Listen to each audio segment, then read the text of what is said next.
We have finally reached the end of the lectures on the Iliad. We've reached books 23 and 24, and so now our story of the wrath of Achilles is coming to a close.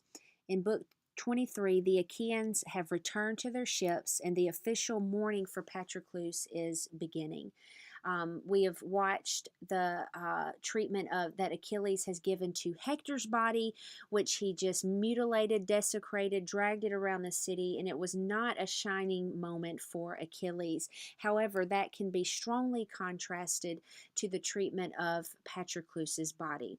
However, but even though Patroclus's body has been treated with respect according to burial customs of that day, it was not enough for Patroclus to be able to move on in the afterlife because his body has not been totally taken care of. So because of that, he visits Achilles in a dream and tells him that he must let him go. He must finally pay his last homage to him so that Patroclus can move on.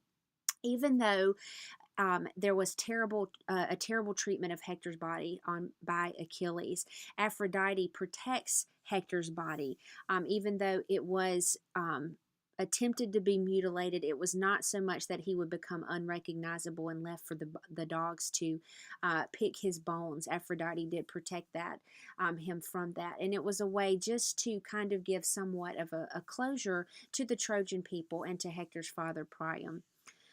Like other characters that have passed away, and as is a custom for the Greek culture, and we will see it also in the Odyssey. There are funeral games and a funeral pyre, and as you read the Aeneid, there are funeral games as well. And this was just kind of, they were Olympic-esque basically in nature, but it was a way to celebrate the person who has gone on before. And it was a celebration, a memorial, but it was also followed by a funeral pyre, which was what Patroclus was wanting so that he could finally, his spirit could move on to the other side.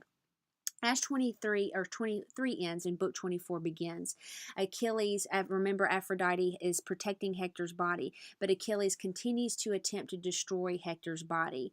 And because of this shows a very nasty side of Achilles' temper. And this greatly angers Zeus. And there's got to be a stop to it. So Priam finally realizes that he must rescue Hector's body, and he sneaks in and meets with Achilles, and in a weird softening of Achilles' heart, he agrees to let Hector take Priam's body, and they have a 12-day truce, which finally at the end of the day, even though Achilles has not displayed many honorable traits in this last segment of the epic poem, he finally does have a good-hearted nature that if you can call it that, after what he has attempted to do to Hector's body. But he does agree for a 12-day truce, which is noble of him, so that everyone can have time to mourn and bury their dead. So the question that this leaves you as the reader with, is this part of the code of honor? Has Achilles stepped up to the plate if he's going to allow Hector to be returned to his family and buried?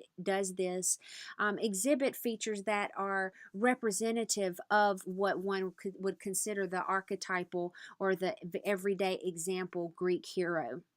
So as you have finished this book, the ending, yay or nay, is it satisfying? And this is up to every reader. Many say yes, it does exactly what it's supposed to do. Its job was to tell of the wrath of Achilles. He took that, he sought revenge, it was satisfied, he made right. And if you're looking at that epic hero cycle, he had a quest, he had a journey, he avenged the wrong that was done, and there was a resurrection. Achilles returned back to fighting, and then restitution technically was made because he took Hector's life in place of Patroclus's. However, the naysayers would say no, it is not satisfying, because there is no, and here's the rest of the story. We don't get the ending. We don't see how Achilles dies.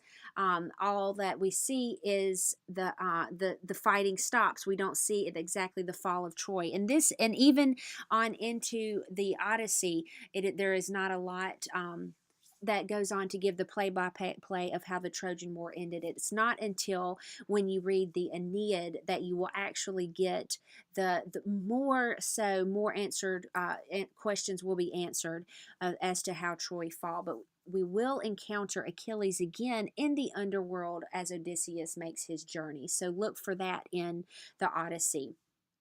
And then lastly, some of the final themes that we can discuss are this idea of forgiveness and dignity versus tragedy and bloodshed. And if you had to go back and look overall, would you say that the how have these themes been manifested? Did was forgiveness given? Was there dignity in Achilles finally letting Hector's body be returned to his family? Did he forgive Hector? Did Achilles forgive Hector for the way that Patroclus died? And not necessarily. You know, there are many aspects to all of this. There is tragedy in the fact that Patroclus died so young, that Hector had to be killed, that Paris was the one that basically started the war, and he had to pay nothing for it. And then Achilles, chooses to die a young. To die at a very young age so that he can be selfishly remembered forever. And then there's so much bloodshed overall. So there are so many different facets and avenues to this that could be explored. So with that in mind, is the overall message one of hope? Does Achilles have a turnaround? Does he have moral restitution? Have his qualms and his ideas and his problems, has he been vindicated? Has Patroclus's death been vindicated? Is there a moral transformation on behalf of any of the characters?